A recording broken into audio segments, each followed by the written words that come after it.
Comment allez-vous aujourd'hui? On va parler de ma corde sensible. On a tous une sensibilité différente et on est tous plus ou moins sensibles à des sujets différents. Il y a par exemple des gens qui sont super émus quand ils voient un bébé qui s'amuse avec un jouet, d'autres qui sont émus des vidéos où c'est des retrouvailles au sein d'une famille. Aujourd'hui, on va parler d'une de mes deux cordes sensibles, qui sont les vidéos où des personnes âgées sont émues. Bah j'ai envie de chialer directement. J'ai envie d'aller en EHPAD et de faire des câlins à tout le monde, d'accord? Il diffuse et il diffuse plus vite chaque semaine. Je vous jure, ça me fait vraiment un truc, c'est terrible. Ça se trouve, quand je vais vieillir, je vais m'auto-émouvoir. Je vais me regarder dans la glace et je chialerai.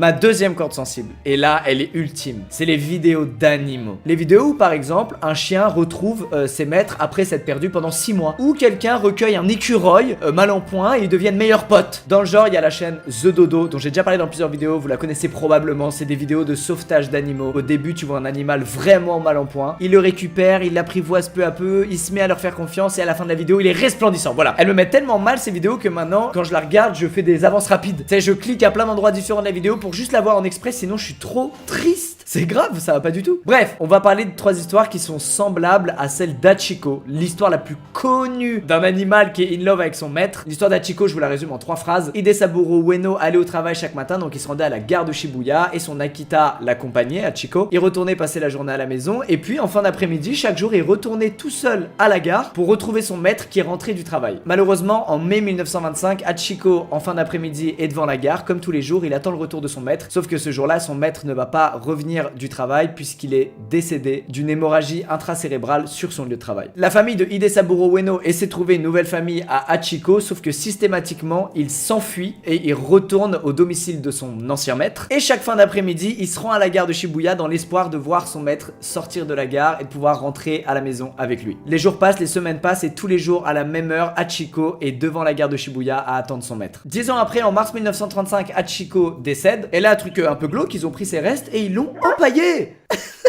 Si vous allez au musée national de la nature et des sciences de Tokyo, vous pourrez voir le vrai Hachiko, totalement mort, empaillé. Le reste de sa dépouille a été enterré au cimetière d'Aoyama, à côté de la tombe de son maître, et cette histoire est devenue tellement mythique que un des spots les plus connus de Tokyo, c'est une statue d'Hachiko qui est juste devant la gare de Shibuya, là où il attendait son maître, du coup, dans les années 20. Bref, je vous ai résumé l'histoire. Si vous voulez en savoir plus et voir une très belle œuvre, il y a le film Hachi, qui retrace cette histoire-là, mais malheureusement, vu que j'ai une corde très sensible à ce sujet, j'ai toujours refusé de le voir. Je vais déprimer pendant 10 jours et coller Natsu chaque seconde de ma vie jusqu'à la fin. Dans le même genre, la première histoire dont je vais vous parler, c'est celle de John Unger et de son chien Schwepp. Cette histoire, elle a fait le tour du monde et elle s'est fait connaître grâce à un cliché de Schwepp avec son maître dans l'eau. Et l'histoire est aussi ouf que la photo. En 1993, Schwepp est un chien battu en très mauvais état et il est recueilli par John et sa fiancée alors qu'il a seulement 8 mois. 19 ans plus tard, c'est énorme pour un chien, John apprend que Schwepp souffre d'une arthrose énervée et que donc il souffre, il a extrêmement mal et qu'il faudrait donc pas tarder à abréger ses souffrances et à l'euthanasier. John, il apprend ça, il est dévasté. Pour lui, c'est hors de question d'euthanasier son chien comme ça parce qu'il souffre. Et il décide plutôt de mener un combat contre la souffrance de son chien. Et c'est là qu'il a une idée, la thérapie aquatique. Il emmène Schwepp au lac le plus proche de chez lui. Et devinez quoi, ça marche tellement que Schwepp s'endort dans les bras de son maître. John, il est trop content de pouvoir offrir ça à son chien. Et du coup, il va faire ça tous les jours. Et tous les jours, Schwepp va s'endormir dans les bras de John, tellement ça lui fait du bien. La photo que je vous ai montrée, c'est une photo qui a été prise par une amie de John, Anna, qui est venue un jour au lac en 2013, exprès pour prendre des photos de John et de son chien en souvenir pour lui en fait. Elle va en publier une et là, giga buzz. Des centaines de milliers de personnes vont apporter leur soutien à John et vont aller jusqu'à lui proposer de financer les soins médicaux de Schwepp s'il en a besoin. Malheureusement, il y a rien à faire, Schwepp a 19 ans, à un moment tu peux pas lutter contre la vieillesse. Tout ce que John peut faire, c'est continuer de l'emmener au lac pour le soulager et gratter quelques moments avec son animal apaisé qui s'endort dans ses bras avant que malheureusement il parte au ciel. Je suis pas bien. Je vous raconte l'histoire, je suis pas bien. Même ceux qui n'ont pas de chien, là, il y a moyen, vous soyez pas bien. Oh, ça me touche trop. Je casse l'ambiance. Schwepp meurt en juillet 2013 de vieillesse après une longue et magnifique vie. Évidemment, John est dévasté, son camarade lui manque et il le remerciera jamais assez pour tout ce qu'il lui a apporté. Et aussi, il fait un message aux internautes pour les remercier parce qu'il a été vachement touché de recevoir autant d'amour et de messages. John a mis quelques années à faire son deuil et il a ensuite décidé d'adopter Beer. Il a posté une photo de lui aux côtés de son chien sur Facebook avec en légende « Je me sens de nouveau entier ». Les gars, en fait, je suis trop ému de la dévotion de ce mec envers son animal de compagnie, c'est incroyable, il donne tout pour son animal et ça se voit sur le visage de son animal. Ceux qui sont pas trop touchés par les animaux, qui sont pas très sensibles à ce sujet-là, et il y a aucun problème, il y en a probablement beaucoup. Je suis sûr que ça vous a un peu touché quand même. Bon, deuxième histoire, celle-là elle est abusée, ça se passe en Russie et donc il n'est pas question d'un chien, mais d'un ours. C'est bon? C'est l'histoire de André et de Mansour. Cette histoire elle est devenue très connue en Russie, elle a énormément tourné et pareil elle est méga touchante. Un jour à l'aérodrome d'Orlovka, à 168 km au nord-ouest de Moscou, les employés aperçoivent un ourson. Personne ne sait ce qu'il fout là, puisque c'est pas du tout un endroit où il y a des ours qui passent, mais il est là. Quoi qu'il en soit, il est assez mal en point, il a très peur et il a très faim. Bref, les employés y aperçoivent et là, ils vont le régaler. Ils le réchauffent, ils lui donnent à manger et ils lui donnent un nom, Mansour. Il adore les humains et les humains l'adorent, il devient un peu l'animal de compagnie de tout le monde, et particulièrement un pilote de l'aérodrome qui s'appelle André Ivanov. Lui, c'est un beau gosse, il sait qu'en face de lui, il a un ourson, c'est pas un chien, c'est pas un chat, c'est pas un animal domestique, c'est un animal sauvage qui a un instinct, et il commence à se renseigner pour savoir comment faire pour mettre au mieux cet ourson, le remettre dans la nature en fait, dans son habitat naturel. Sauf que Mansour, il est trop petit et il va se faire défoncer. Normalement, un ourson, comme pour tous les animaux bébés, si la mère n'est plus là pour le protéger et l'aider, bah il meurt, il peut pas s'en sortir seul. Du coup, André, il va s'occuper de lui pendant plusieurs mois. Mansour devient un jeune adulte, et là, André contacte une association qui est spécialisée dans le fait de recueillir des animaux, de leur apprendre à chasser, à se protéger, à construire un nid. Je savais pas que ça existait. Des cours particuliers pour ours. Sacré métier. Malheureusement, l'association, elle explique à André que Mansour, il a passé trop de temps avec des humains. Du coup, il a perdu ses instincts, y compris la peur de l'homme. Et en gros, il lui explique que voilà, s'il le remet dans son habitat naturel, à un moment, il va s'éloigner, il va arriver dans un village, Mansour, à la recherche d'humains parce qu'il kiffe les humains, sauf qu'il va tomber sur des chasseurs et il va se faire buter. André, il est deg évidemment, il se creuse la tête et il se dit, mais vas-y, je veux trop lui offrir la meilleure vie d'ours possible à cet ours. Je veux qu'il mange du poisson à foison, qu'il ait une copine ours. Il prend vraiment à cœur les choses et là, il se dit tout de suite, mais attends, j'ai qu'à le mettre dans une réserve naturelle d'ours et il va être trop bien. Le rêve, un grand terrain, des copains ours, de la nourriture à volonté, tout en étant protégé par l'humain. Le kiff. De fil en aiguille, il obtient le numéro d'une personne qui connaît bien une réserve naturelle d'ours. Quelques semaines plus tard, les gens arrivent à l'aérodrome, ils viennent pour récupérer Mansour et ils le mettent direct dans une toute petite cage rouillée. En plus de ça, les mecs sont pas très polis, ils discutent pas, ils viennent, ils le mettent dans la cage et merci, au revoir. Voilà, ça dégage. Et là, André Ivanov, il a un instinct paternel, mon pote. Paternel envers un ours.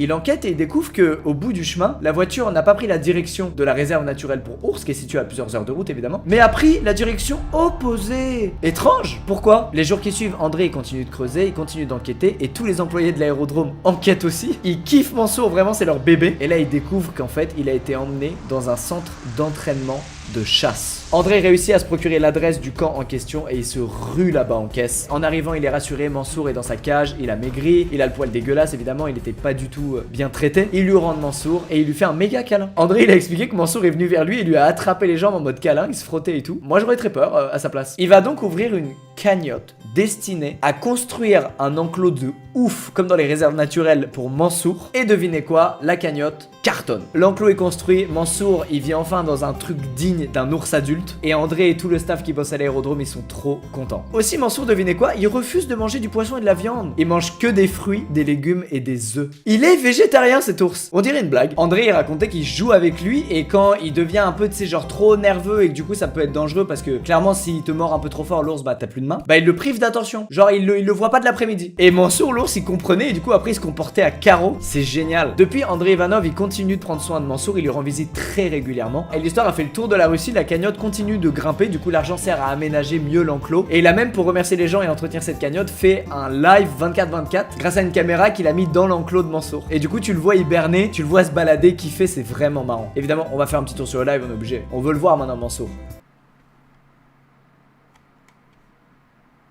C'est on ne peut plus décevant. Mais là en fait je pense qu'il hiberne, on est en février donc à mon avis il est juste en train de dormir tout le temps. Auto pool cleaning system. Ok, du coup là les dons serviront à acheter un système de nettoyage automatique de sa piscine. Il a un meilleur niveau de vie que nous, cet ours, c'est incroyable. Il y a plein d'histoires comme ça où des animaux sauvages qui ont donc un instinct de ouf, donc ils ont peur des humains et c'est pour survivre qu'ils ont peur des humains parce que l'humain est un putain de prédateur pour eux. Bah dans certains cas, l'animal sauvage il perd quand même son instinct et il kiffe les humains. Tu vois des vidéos où les gens ils sont potes avec des renards, enfin c'est improbable, je trouve ça ouf. Une excellente tradition qui nous amène tout droit vers notre troisième troisième histoire, celle de Loki, mec. Non pas le perso d'Avengers que moi j'adore mais que pas grand monde aime, mais Loki, le corbeau. Celui qui te volait ton sandwich triangle quand tu prenais ta pause au parc. Lui, mec. Loki en 2018, c'est un corbeau domestique. Il s'est fait domestiquer, je sais pas comment, je sais pas pourquoi, mais il est domestique. Du coup, il adore les humains. Bref, Loki en 2018, il se retrouve seul suite au décès de son propriétaire. Il est en dépression, il voit un psy, il est pas bien. Il y a vraiment marqué ça dans l'article. Je savais pas que les corbeaux pouvaient faire des dépressions. Bref, Elliot le recueille dans son refuge et il découvre un animal qui a masse affection pour les humains. Il le décrit comme un chien dans un corps de corbeau, c'est bon? Et Elliot, il nous régale parce qu'il a alimenté son Insta et son YouTube de plein de vidéos de Loki. Et effectivement, c'est ouf. Regardez-moi ça. Quand il est content, il fait comme les chiens, il remue la queue. Qu'est-ce que c'est que ce bordel? Dans ma rue à Paris, il y a tout le temps plein de corbeaux. C'est pas des Loki, mec, hein. Regardez-moi ça, il y a tellement une bromance entre Elliot et Loki qui lui offre des cadeaux de Noël. Et que Loki les déballe directement. Yeah. Je suis à deux doigts de chialer, putain. Il est content. Mec, il lui envoie la balle comme un chien, c'est n'importe quoi. Et il joue avec le putain de con qui est un jouet pour chien. Là, vous commencez à l'aimer ce corbeau, hein. Et vous êtes surpris d'ailleurs de commencer à avoir de l'affection pour un corbeau. Attendez, il y en a qui font de la musique là, qui ont besoin d'une petite prod. Good boy. Want something better than... Pour le stimuler, il le fait jouer avec un xylophone et il joue une note. Et si Loki appuie sur la même note, il lui donne à manger. C'est fou! Je suis le seul à être passionné par ce putain de corbeau. Mais attention, Loki fait aussi des bêtises. Ici, il a volé une brosse à dents. Gib, need to stop stealing my stuff. Sachez que Loki est tellement un corbeau ouf que vous pouvez jouer aux jeux de société avec lui. Vous pouvez par exemple faire une petite partie de Wistiti. Et il est plutôt bon en plus. En vrai, c'est trop stylé ce qu'il fait Elliot. C'est il trouve des petits mécanismes pour stimuler et faire kiffer Loki. Il faut faire ça avec vos chiens. Il y a plein de jouets comme ça d'ailleurs pour chiens qui les stimulent intellectuellement. Et moi, Natsu est profondément idiot. D'accord? C'est un grand complexe que j'ai. Je lui en achète les trucs les plus évolués, stylés et tout, 100% de réussite. Il teste et après il l'abandonne direct. Il est vraiment comme moi, c'est incroyable. Messieurs, dames, c'est la fin de cette vidéo. Bon, vous l'avez compris, moi, clairement, des humains qui s'occupent avec passion d'animaux, ça me touche de ouf. Il y a plein de vidéos de gens qui quittent des animaux, qui les sauvent, qui les soignent et je trouve ça magnifique. Voilà. Bref, je suis content de vous avoir parlé de ces 3 histoires. Aurais-je le courage après cette vidéo de regarder enfin Hachi? Non. Merci d'avoir regardé. Tout-moi une petite photo de vous et de votre animal là, en mode câlin d'amour. On l'avait déjà fait une fois en story, j'avais adoré. Là, je vais vous dire, je sais ce que vous allez faire là. Caresser votre chat ou votre chien. Et moi aussi. Allez, à toutes.